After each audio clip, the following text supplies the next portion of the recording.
इस्तीफा देते हैं डर करके लास्ट में। जय हिंद। मेरा नाम है मुरसलीन शेरशाबादी। आज हम पहुंचे हैं बहादुरगंज नगर पंचायत। बातचीत करेंगे नगर पंचायत के चेयरमैन वसीकुर रहमान से, यहाँ की समस्याओं के लेकर और क्या कार्य चल रहे हैं अभी तक। सर, सबसे पहले आपका स्वागत है। बहुत बहुत शुक्रिया आपका भी। ग्रामीण समाचार के सभी व्यूअर्स को भी मेरा जय हिंद। सर, बहादुरगंज आप चेयरमैन हैं, तो यहाँ पर क्या क्या कार्य चल रहा है और आप किन किन समस्याओं से यहाँ के लोगों को राहत दिलाने की कोशिश कर रहे हैं। देखिए, यहाँ पे हमारे जितना भी कार्य था, जिससे पहले जब से यहाँ आए, हमारा कार्य कभी रुका नहीं और काम बिल्कुल प्रगति पर हमेशा है, क्योंकि यहाँ रोड नाला का काम काफ़ी हद तक लगभग 90 या कहिए 90% तक हो चुका है। थोड़ा बहुत जो है रोड की कमी है, अभी थोड़ा बहुत बाकी है। बाकी हमारा जाम की समस्या है मेन रोड पर, जो अभी काम चल रहा है मेन रोड का BSRDC के द्वारा। जो अभी डिवाइडर बन जाएगा तो कुछ चंद महीनों में वो भी समस्या गायब हो जाएगी। वैसे समस्या पूरी तरह हर जगह गायब होती नहीं है, चाहे वो मुंबई हो, दिल्ली हो, पटना हो, क्योंकि बड़े शहर जहाँ होता है वहाँ जाम की समस्या उत्पन्न होती है। वहाँ पे होता है ट्रैफिक नियमों का पालन नहीं करने की वजह से ट्रैफिक जाम होती है ज़्यादातर। मैं लोगों से भी ये कहना चाहूँगा कि आप भी ट्रैफिक नियमों का पालन करें और उससे जाम की समस्या को निजात पाने के लिए जो आम लोग रेली लगा कर रोड पे बैठते हैं, वो लोग भी अपने आप को थोड़ा सा बाज़ार मंडी के अंदर लेके जाएं, रोड पर अपना दुकान वगैरह ना लगाएं। इससे जाम की समस्या उत्पन्न होती है। आपके वजह से कोई राहगीर या आपका कोई एम्बुलेंस अगर फंस जाता है तो इसके ज़िम्मेदार आप खुद हैं। हम लोग तो काफ़ी कोशिशें की, बुलडोज़र भी चलवाया, बहुत सारी चीज़ें की, कराई, सख्ती से भी आए, लेकिन फिर ज्यों का त्यों हो जाता है और पब्लिक से ज़्यादा फिर बोलेगा कि गरीब पर बुलडोज़र चल रहा है। इस तरह की बातें आती है, तो इसी वजह से थोड़ा सा अब है कि रोड ही चौड़ा हो रहा है, तो इंशाल्लाह धीरे धीरे सारा चीज़ ठीक हो जाएगा। सबसे बड़ी समस्या हासिल अली चौक वाला, हाँ। उसमें चारों तरफ लोग बैठ जाते हैं सब्जी लेकर, इसकी वजह से परेशानी। उनको हटाने, अब तक आपने कई बार उनको हटाने का प्रयास अब तक मैं जब से आया हूँ लगभग 10 बार हम लोग हटाने के लिए गया हूँ और उसके साथ JCB के साथ गया हूँ, तोड़ फोड़ भी किया हूँ, पनिशमेंट भी कर रहा हूँ। अभी भी इसको चालान कट रहा है। उसके वजह से हम लोगों ने बड़ी गाड़ियों का नो एंट्री करवा दिया। अगर कोई गाड़ी घुसती है तो उसमें नो एंट्री में जो घुस गया है तो उसको हम लोग चालान भी करते हैं। पहला कम चालान होता है, दूसरी बार दूसरी गाड़ी पकड़ी है तो उसको फिर और ज़बरदस्त चालान होता है। ये सारी चीज़ें तो हम लोग कोशिश है कि जाम की समस्या से निपटने के लिए, लेकिन पब्लिक है कि जो कुछ लोग हैं जो उसको मानते नहीं हैं, जो कि सरासर गलत है। रोड पर चलने के लिए है, ना कि दुकान लगाने के लिए है। मैं सभी से गुजारिश करूंगा कि इस बात का ख्याल रखें। बहादुरगंज में पिछले दिन एक मामला तूल पकड़ा हुआ था कि यहाँ के जो प्रदर्शन किए गए थे, आप ही लोग आयोजक थे, तो जिसमें बच्चों के द्वारा हाथापाई किया गया प्रशासन के साथ, और फिर जब उनको पकड़ा गया तो आप जितने भी आयोजक हैं उनका वो लोग पीछे हट गए। ये कैसे पीछे हट गए? किस हिसाब से? आपका कहने के हिसाब से हमने कैसे पीछे हटा? आप मेरे पास पूछने आए, मैं आपको जवाब दे रहा हूँ। पीछे हटने का क्या मकसद रहा है कि आपका FIR हुआ, आपको पकड़ के ले गया। ये 25 तारीख की घटना थी और आज कितना है? 28 तारीख है जी। और उस पर हम लोग पर FIR हुआ, ऐसा नहीं कि हम लोग पर नहीं हुआ है। और FIR में जितनी धाराएं लगाई गई है, बहुत सी संगीन धाराएं लगाई गई है। बच्चों को जो बच्चे वहाँ पे LRP में पकड़े गए थे, एक तो कमी है कि हमारे बच्चों में भी डिसिप्लिन की कमी है कि हम लोगों ने कॉलेज चौक पर धरना रखा था, कॉलेज बहादुरगंज में, लेकिन कुछ बच्चे ऐसे निकल गए, कुछ बच्चे तो नहीं, बच्चे तो मासूम होते हैं, उन बच्चों को उस्काने वाला कुछ लोग थे, कुछ ऐसे मतलब उपद्रवी लोग थे, जो इन बच्चों को भड़का करके कॉलेज चौक से उठा करके, आपको झांसी नहीं चौक होता है, LRP लेके गए। ये बच्चे इतने समझदार नहीं हैं, 15 साल 16 साल के बच्चे हैं। वो वहाँ आ कैसे गए, किसके बहकावे पे, उसके लिए हम लोग चिंतित थे कि उसका पहचान होनी चाहिए। क्योंकि हम लोग बार बार अपील कर रहे थे कि धरना स्थल हम लोग को दिया गया है कॉलेज बहादुरगंज। एक दिन पहले हम लोग ऐलान 2-3 दिन से कंटिन्यू हो रहा था कि LRP में करेंगे। प्रशासन के द्वारा जब अपील ये हुआ, हम लोग से बैठक हुई कि नहीं, वहाँ पे इंटेलिजेंस की रिपोर्ट है, आदमी काफ़ी होगा और भगदड़ भी मच सकता है, यातायात बाधित हो सकता है, बगल में NH है। इसको देखते हुए यहाँ पे धरना स्थल आपको नहीं रखने देंगे, आप दूसरी जगह तय कीजिए। हम लोग बहुत ही गहन विचार के साथ हम लोगों ने आपको बहादुरगंज को रखा, क्योंकि वहाँ पे कई प्रोग्राम होते हैं और एलआरपी से उसकी दूरी लगभग 4 किलोमीटर के आसपास है, 3 से 4 किलोमीटर। इतनी दूर धरना स्थल के लोग तो आएंगे नहीं, जबरन इसको कोई कोई उसकी गलती तो हमारे उन लड़कों ने की, नादानी में किया, जो भी किया। अगर उसमें कुछ ऐसे भी लोग घुसे हुए थे जो ना उसको मतलब था किसी चीज़ से, कि सिर्फ रील बनाने का मतलब था कि हम ऐसे कर रहे हैं, हम ऐसे भाग रहे हैं, हम ऐसे फोटो ले रहे हैं, ऐसे रील बना रहे हैं, कुछ बच्चे टाइप के लोग। अब बोलिए झांसी रानी चौक का जो गोलंबर है उसका रेलिंग को तोड़ देना और झांसी रानी लक्ष्मीबाई के प्रतिमा के ऊपर चढ़ कर के बैठ जाना, ये कौन सा स्टूडेंट या छात्र का काम है? क्या डिसिप्लिन है? इसको डिसिप्लिन कहते हैं? है ये अच्छी बात है? अगर आप छात्र हैं और किसी एक हमारे स्वतंत्रता सेनानी के आप प्रतिमा पर जाके बैठ जाते हैं, ये कितनी बड़ी गलत बात है।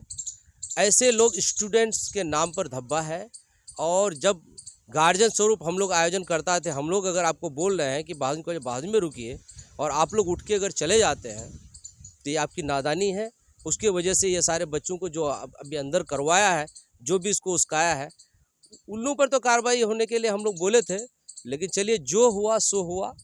ऐसा आइंदा और नहीं होना चाहिए। बच्चों को भी जो अगर कोई गार्जियन आयोजन करता बुलाते हैं तो उनकी बातों को रखना चाहिए। अब बच्चे हैं, भटक गए हैं, इसको अब जो भी हो, अच्छी बात है कि होम मिनिस्ट्री से चिट्ठी भी हो आ गया, केसेस ख़त्म हो रहे हैं, होने का आह्वान हो गया है और मैं भी उसमें अभियुक्त हूँ और हम लोग पर ऐसी संगीन धारा लगाई है कि जिसका नॉन अवेलेबल सेक्शन है और अब चिट्ठी आ गई तो केस तो ख़त्म होना ही है। चलिए ऊपर वाला जो करता बढ़िया करता है। और ये जो सीजीआई के द्वारा जो प्रोटेस्ट हुआ उसका आज प्रभाव पूरे इंडिया पर हो रहा है। ये आपका नेहा बोहरा जी जो बिहार आई थी उसका ये प्रभाव है कि आज चिट्ठी देना पड़ा गृह विभाग को, बिहार सरकार को।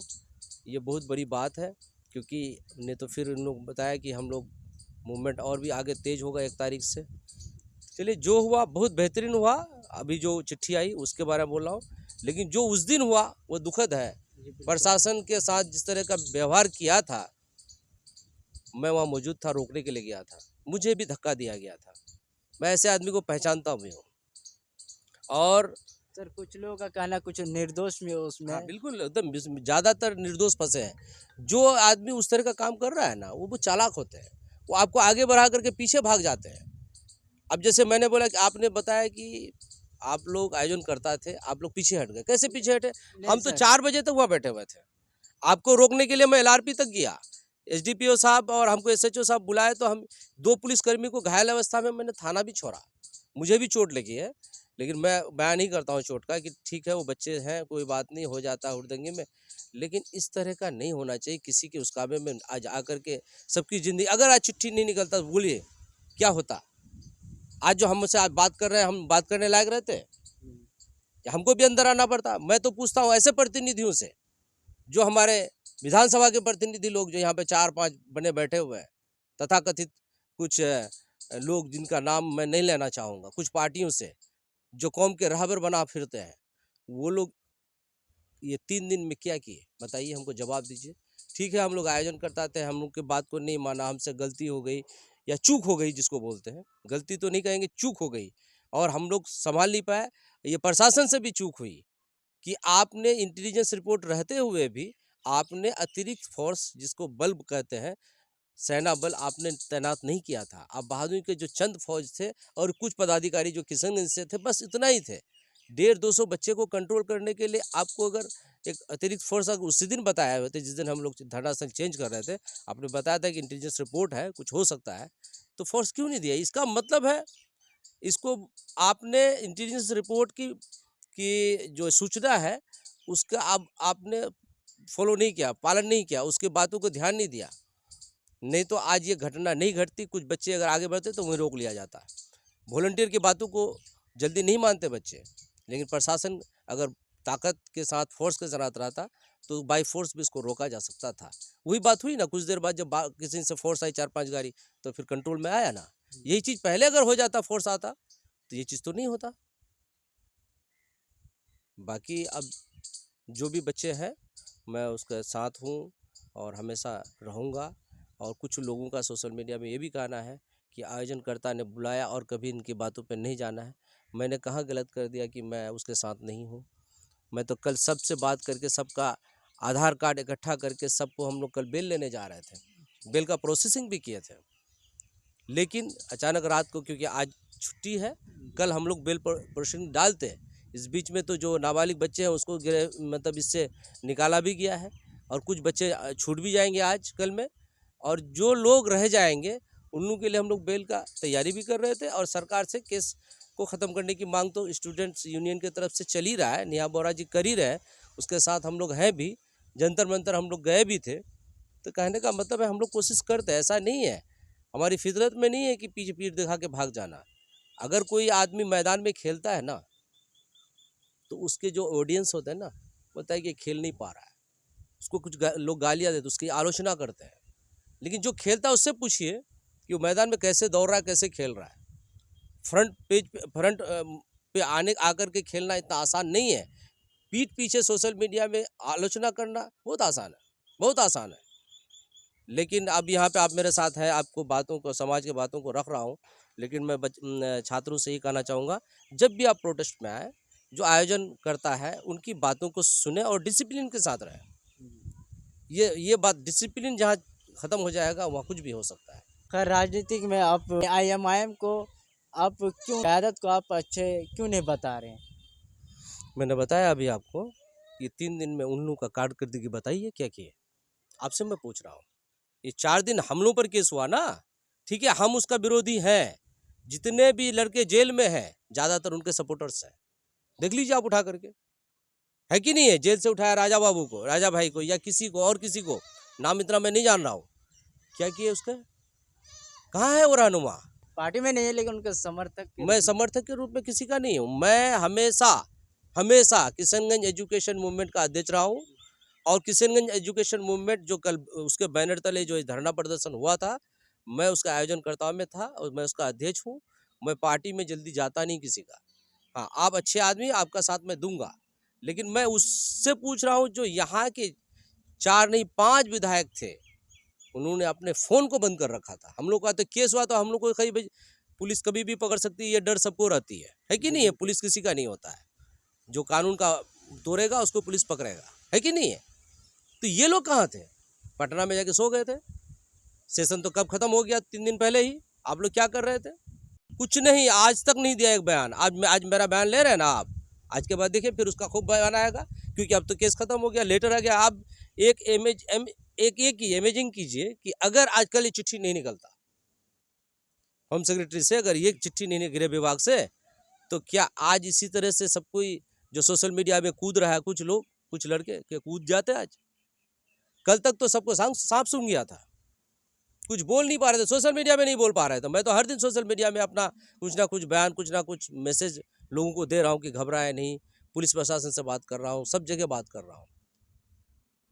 लेकिन हम भी तो इंसान ही है ना, हम कोई ऊपर वाला डायरेक्ट हमको नहीं भेजा है कि भाई आप उतर गए हो आसमान से।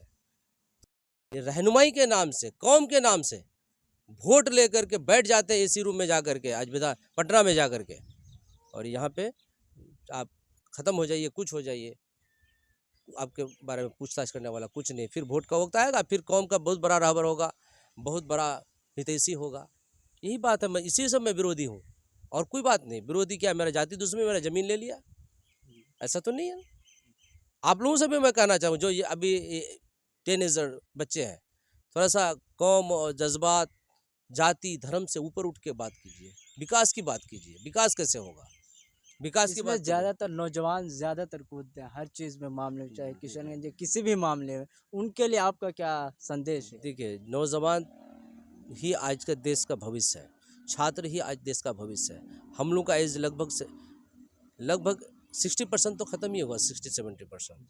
अब जो बाकी बच्चे आप लोग हैं, आप लोग की तरह नौजवान हैं, उनका देश है, उनका भविष्य है। आप इस देश को बढ़िया से चलाइए, ये आपका फ्यूचर भी है। हाँ, हर जगह डिसिप्लिन जरूर मेंटेन कीजिए, मैं ये कहना चाहूँगा। ये एक सबक रखिए कि बड़े जो कह रहे हैं उसकी बातों को थोड़ा सा ध्यान से सुने। और दूसरा कि किसी भी के बहकावे में गलत दिशा में ना जाए। अगर कानूनन हमको वहाँ जगह मिली थी, तो आप गैर कानूनी ढंग से कोई आपको बहका रहा है तो इतनी समझ रहनी चाहिए, वहाँ नहीं जाना था। चलिए जो हो गया सो हो गया, देर आए दुरुस्त आए। ये जो भी कार्रवाई ये सब हुई है, ये है कि वो जो धर्मेंद्र प्रधान है शिक्षा मंत्री, इसका देर से इस्तीफा देने की वजह से ये सारी घटनाएं पूरे मुल्क में हुई है। इसका सारा जिम्मेदार वही है, और इस्तीफा बाद में दिया इतना सारा घटना होने के बाद। सर, धर्मेंद्र प्रधान अगर इस्तीफा दिए हैं तो क्या एक व्यक्ति के इस्तीफा देने से पेपर लीक रुक जाएंगे? नहीं, यहाँ पे मांग ही था कि धर्मेंद्र प्रधान क्योंकि शिक्षा मंत्री है, जी।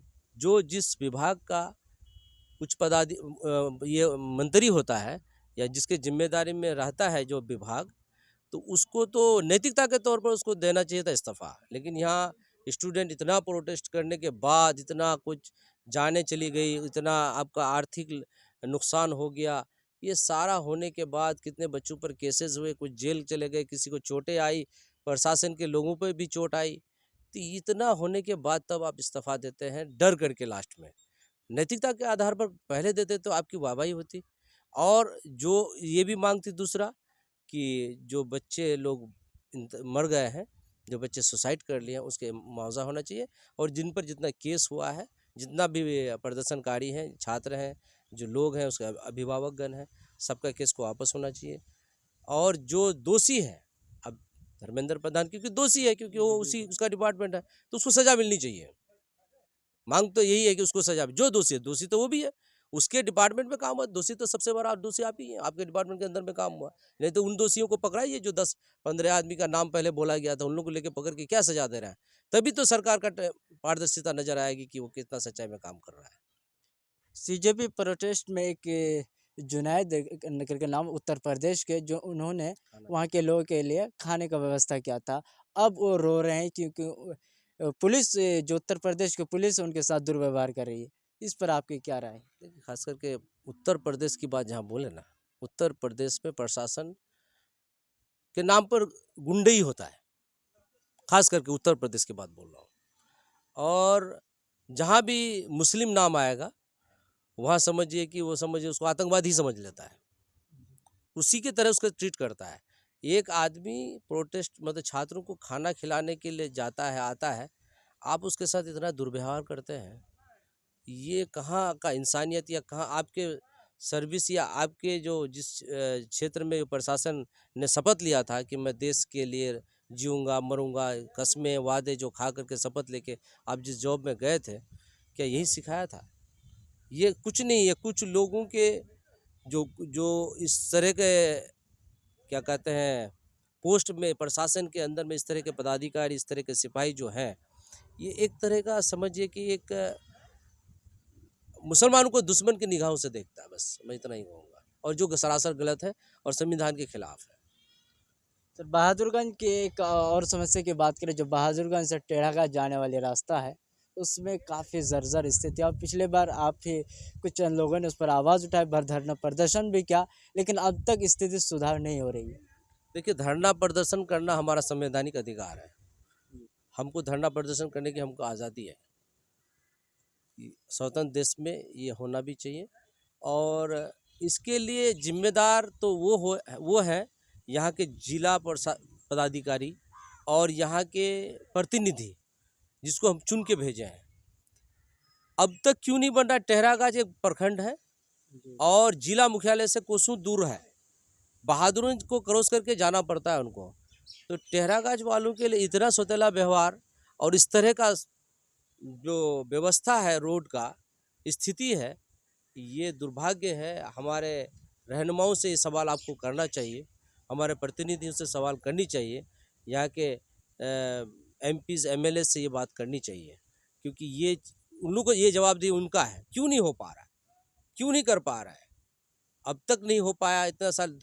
हम लोग का काम क्या है? लड़का सब जितना भी है नागरिक गलत हो रहा है तो चलिए धरना करते हैं, आवाज़ उठाते हैं, इतना तो हम लोग का काम हम लोग कर रहे हैं। लेकिन वो लोग अपना फर्ज नहीं निभा रहे, वो लोग जीतने के बाद जाकर कुर्सी में बैठे हुए हैं, सोए हुए हैं इसी में, बस नाम का क्लास रूम की तरह वो विधानसभा जाते हैं, उसके अलावा और कोई काम नहीं है। मैं उन लोग का कहना है कि सबसे ज़्यादा हम ही लोग बोलते हैं विधानसभा के अंदर। बोलने से क्या क्या काम, कौन चीज़? अभी हम लोग का रिसेंट में ये हाल हुआ, क्या बोले आप? छोड़िए वो सब बात, क्या बोले हैं? क्या बोले टेढ़ागाछ के लिए आवाज़ उठाए? बताइए तो, टेढ़ागाछ के लिए विधानसभा में क्वेश्चन हुआ है? किसने बताया?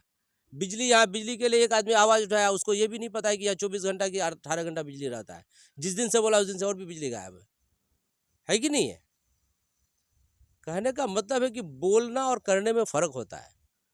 हम कहेंगे कि आज हम रोड को पास करवा दिए, हम बोल दिए, बोलने से हो जाएगा? हमारे अंदर में है या हम कर पाएँगे या नहीं कर पाएँगे, ये तो लोग समझ रहा है। बोलना और करने में बहुत फ़र्क है और बोलते तब है, बाद मुहर्रम या हुसैन वाली कहानी है। यहाँ के लोगों की बात की जाए तो लोग भी ऐसे हो गए हैं कि उनको जागरूक ही नहीं है। ऐसे नेता चुन लें तो बाद में खुद भुगत रहे हैं। बाद नेता नहीं ऐसा चुनता है। एक बोले ना कि जात, धर्म से ऊपर उठकर जब तक आप राजनीति नहीं कीजिएगा, तब तक आपकी तरक्की नहीं हो सकती है। हम अगर अपनी कौम की रहनुमाई अगर चुनना है, तो हम अपने मस्जिद का जो इमाम चुनते हैं, कैसे चुनते हैं?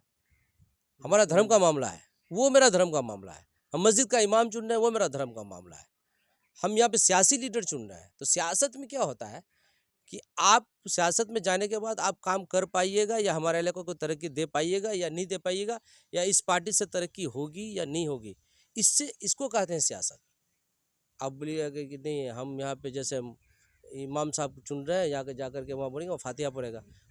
विधानसभा में जाके कोई फातिहा पढ़ने के लिए नहीं गया, कोई सियासत करने गया और तरक्की का काम करने के लिए गया है। इस तरह के लोगों को चुनकर के इस तरह के पार्टियों को लाना चाहिए। आखिर में क्या कुछ कहना चाहेंगे इन मैं लोगों ये को? कहना चाहूँगी कि नौजवान अभी समझदार है और ये सब भेदभाव, जात पात से ऊपर उठ कर के सोचने की ज़रूरत अब है।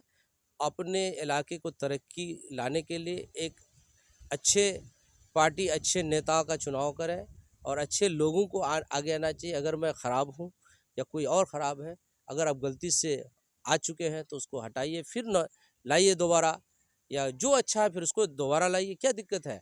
लेकिन ऐसा नहीं कि जात के नाम से, धर्म के नाम से या किसी और चीज़ के नाम से, क्षेत्र के नाम, इस तरह से नहीं होगा। आपको सियासत करना है, सियासत में ये है कि तरक्की कैसे होगी, हमारा एजुकेशन कैसे मिलेगा, हमको हेल्थ डिपार्टमेंट मतलब हमारा हॉस्पिटल कैसा रहेगा, ये चीज़ पर हमको ध्यान देना होगा।